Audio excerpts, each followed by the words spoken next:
Qala al-musannif Abu Hamid Muhammad Hujjatul Islam Al-Ghazali rahimahullahu ta'ala wa nafa'ana bihi wa amadana bi asrarihi wa afadha ilaina bi barakatihi wa anwarihi wa ulumihi fid dharain amin. Bismillahirrahmanirrahim. Bayanu martabati hadzal ilmi wa nisbatihi ilal ulumi. Menerangkan posisinya ilmu ini, kedudukan posisi ilmu ini, yakni ilmu usul fikih, wa nisbatihi dan hubungannya ilmu ini ilal ulumi kepada ilmu-ilmu yang lain. I'lam, ketahuilah, annal ulumah, bahwa sesungguhnya ilmu itu tangkosimuh, itu terbagi ila akliyatin, kepada ulum akliyah, ilmu-ilmu yang bersifat penalaran, ilmu-ilmu rasional, katibbi seperti kedokteran, wal hisabih dan hisab, hitung matematika, wal handasati dan arsitektur. Itu contohnya ilmu-ilmu akli. Walaysa dzalika, dan tidak ada apa hal itu, min gharadina, adalah tujuan kami. Tujuan kami di sini tidak untuk menjelaskan ilmu-ilmu seperti itu. Wa ila diniyatin, dan terbagi kepada ilmu-ilmu agama. Kal kalami, seperti ilmu kalam, wal fikhi dan fikhi, wa usulihi dan usulul fikhi, wa ilmil hadisi dan ilmu hadis, wa ilmu tafsiri dan ilmu tafsir, wa ilmil batini dan ilmu batin. Ilmu batin termasuk ilmu agama. Ini saya maksud, yang saya maksud dengan ilmu batin, ilman qalbi wa tadhhirihi, ilmu tentang hati dan ilmu tentang mensucikan hati, anil akhlaqil zamimati, dari akhlak yang tercela. Jadi ilmu itu secara garis besar ada dua, ada yang akli, ada yang dini. Ada ilmu-ilmu rasional, ada ilmu-ilmu agama. Wa kullu wahidin, adapun tiap-tiap satu, minal akliyati wad diniyati, dari ilmu-ilmu yang akliyah dan ilmu-ilmu agama, yang qasimu, ialah terbagi apa kullu wahidin ila kulliyatin wa juz'iyatin, kepada kulliyah dan juz'iyah, universal dan partikular. Universal atau universal dan partikular atau parsial. Jadi ilmu akli ada yang akli kulli, ada yang akli juz'i. Yang dini demikian pula, ada dini kulli, dini juz'i. Fal ilmu al-kulliyuh, maka adapun ilmu yang kulli, ilmu yang universal, minal ulumid diniyati, dari ilmu-ilmu agama, tidak akan menjelaskan ilmu yang akli kan. Wal kalamu, adalah kalam, ilmu kalam. Wasairul ulumi, adapun ilmu-ilmu yang lain, minal fikhi, berupa fikhi, wa usulihi dan usulul fikhi, wal hadisi dan hadis, wa tafsiri dan tafsir, ulumun juz'iyatun, adalah ilmu-ilmu yang partikular atau yang parsial ya. Ilmu agama yang kulli, ya ilmu kalam itu. Kalau ilmu-ilmu yang lain fikih, usul fikih, hadis, tafsir itu bukan kulli tapi ilmu-ilmu juz'i, ilmu parsial, partikular ya. Kok gitu? Ya gitu di annal mufassirah, karena sesungguhnya mufassir, ahli tafsir itu la yanduru illa fi ma'nal kitab khassatan, dia tidak mengkaji kecuali tentang maknanya Al-Quran secara khusus. Yang menjadi kajian mufassir kan Al-Quran, maknanya Al-Quran kan juz'i itu. Wal muhaddisu, adapun muhaddis atau dibaca wal muhaddisa, orang ahli hadis, la yanduru tidak mengkaji illa fi tariqi thubutil hadisi khassatan, kecuali tentang jalan penetapan, jalan validitasnya hadis secara khusus. Ya muhaddis hanya berbicara tentang hadis. Wal faqiha la yanduru illa fi ahkami af'alil mukallafina khassatan, orang ahli fikih itu tidak mengkaji kecuali tentang hukum-hukum terkait perbuatan-perbuatan mukallaf. Yang menjadi kajian ahli fikih tak lain adalah hanya tentang hukum-hukum menyangkut perbuatan orang mukallaf. Wal usuliyah la yanduru illa fi adillatil ahkamis syar'iyyati khassatan, orang ahli usul itu tidak mengkaji kecuali tentang dalil-dalil hukum syar'i khususan, secara khusus. Yang menjadi kajian usuli, ahli usul adalah hanya tentang dalil-dalil hukum. Itu kan ilmu parsial namanya. Wal mutakallimu, adapun mutakallim, orang yang ahli ilmu kalam, huwallazi adalah orang yanduru yang mengkaji fi a'amil asya'i, di dalam hal yang lebih umum ya. Di dalam paling umumnya beberapa perkara. Jadi ilmu yang kulliyah, ilmu kalam, karena ahli kalam adalah mengkaji seluruhnya ya.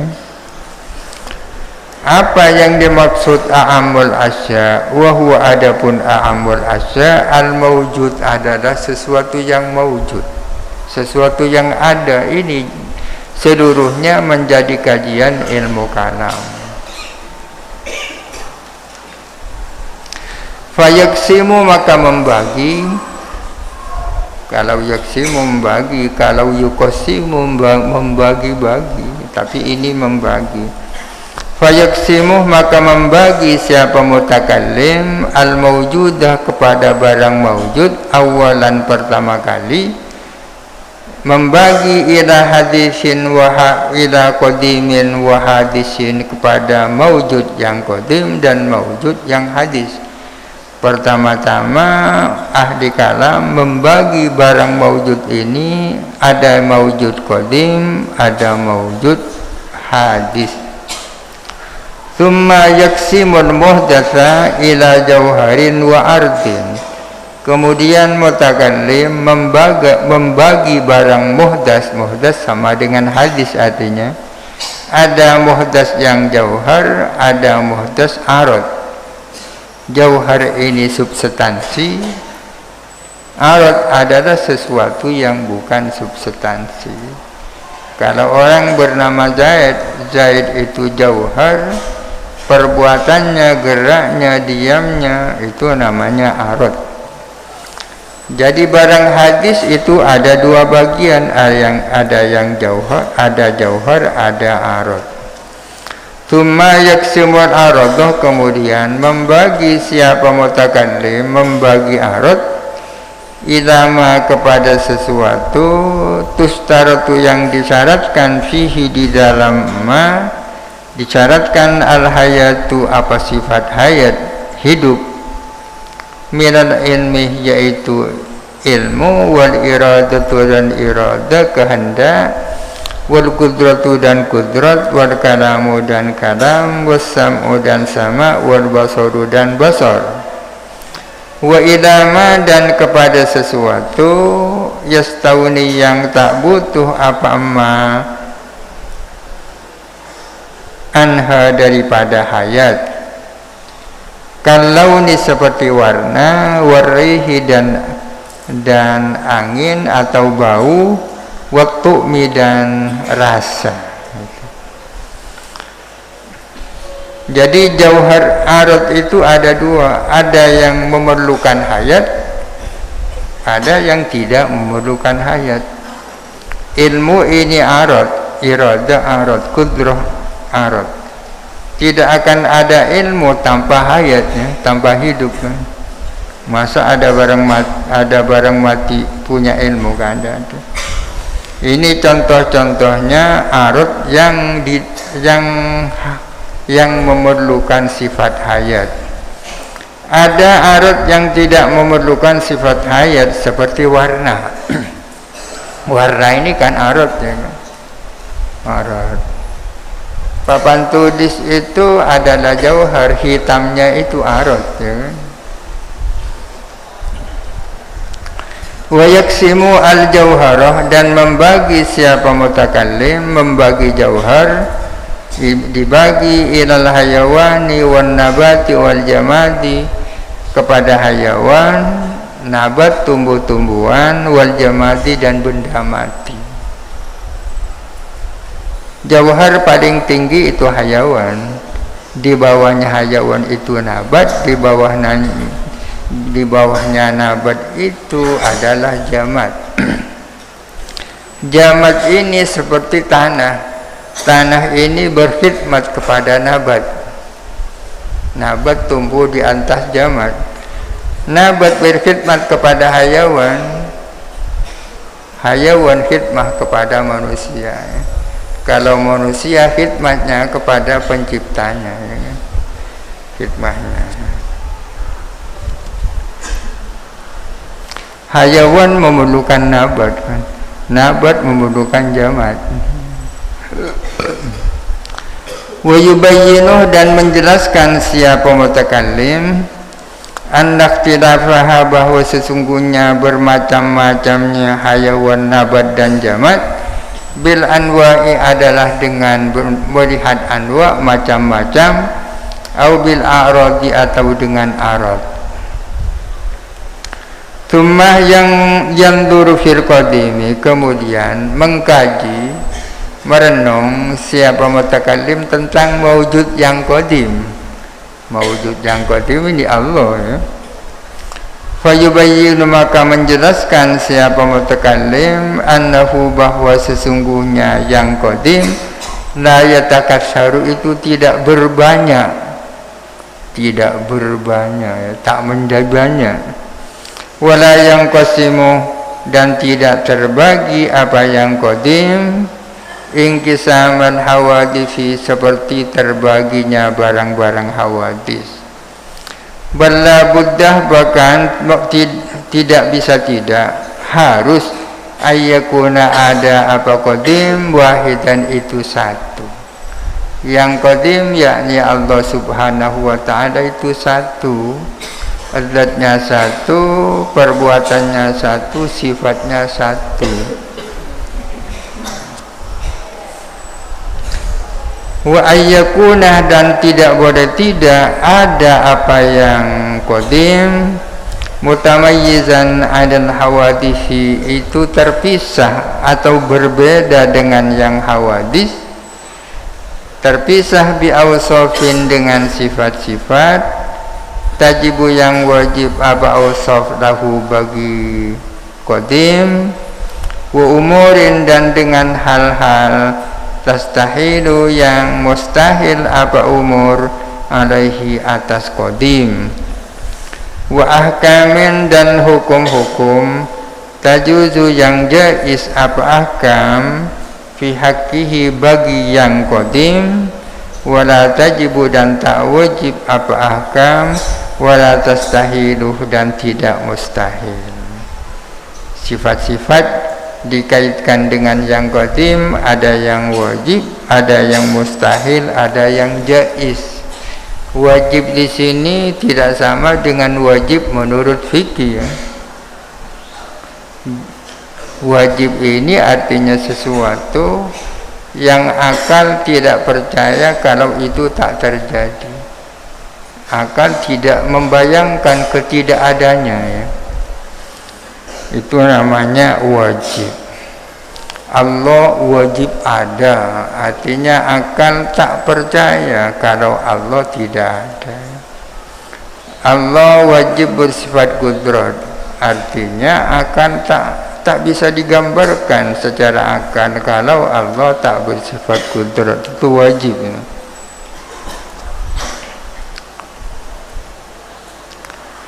Wa yufarriqu, dan membedakan dan memisahkan siapa mutakallim bainal jaiz wal wajibi wal muhali fi haqqihi, antara yang jaiz, yang wajib dan yang muhal bagi Allah.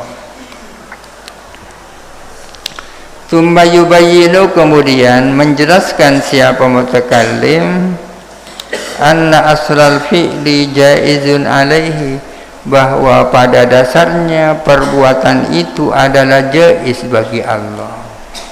Jaiz artinya akal bisa menerima dia ada, dan akal bisa menerima ia tidak ada. Itu jaiz menurut akal. Jadi yang dimaksud wajib di sini adalah wajib akli, muhal akli, jaiz akli. Wa annal alama fi'luhu al jaizu, dan bahwa sesungguhnya alam ini fi'luhu adalah perbuatan Allah yang jaiz itu. Bagi Allah berbuat alam ini jaiz, artinya akal percaya Allah membuat alam, dan akal bisa percaya juga kalau Allah Ta'ala tak menciptakan alam. Jaiz, boleh-boleh saja. Wa annahu, dan bahwa sesungguhnya alam dijawazihi, karena kejawazannya alam, karena kejaizannya alam. Iftaqara, ialah membutuhkan apa alam, butuh ila muhdisin, kepada yang mengadakan. Wa anna bi'satar rusuli, dan bahwa sesungguhnya diutusnya para utusan, min af'alihi, adalah termasuk perbuatan-perbuatan Allah al-jaizat, yang jaiz itu. Jadi mengutus para utusan itu termasuk perbuatan yang jaiz bagi Allah. Wa annahu qadirun alaihi, dan bahwa sesungguhnya Allah adalah kuasa atas mengutus para utusan. Wa ala ta'rifi sidqihim bil mu'jizati, dan berkuasa untuk memberitahukan kejujuran para utusan, bil mu'jizati, dengan mu'jizat-mu'jizat. Berkuasa untuk memberitahukan atau membuktikan, maksudnya bukti bahwa para utusan itu benar, buktinya adalah mukjizat. Wa anna hadzal jaiza waqi'un, dan bahwa sesungguhnya yang jaiz ini adalah benar-benar terjadi. Karena sesuatu yang mungkin terjadi itu belum tentu terjadi. Sesuatu yang mustahil terjadi pasti tak terjadi. Tapi sesuatu yang mungkin terjadi, ada kalanya terjadi, ada kalanya tak terjadi. Ada kalanya tak terjadi. Allah Ta'ala kan jaiz, seandainya menciptakan lautan emas kan jaiz, mungkin kan. Tapi ini adalah mungkin terjadi yang tak terjadi. Wa inda hada yang qati'u kalamul mutakallim, wallahu a'lam. Al-Fatihah.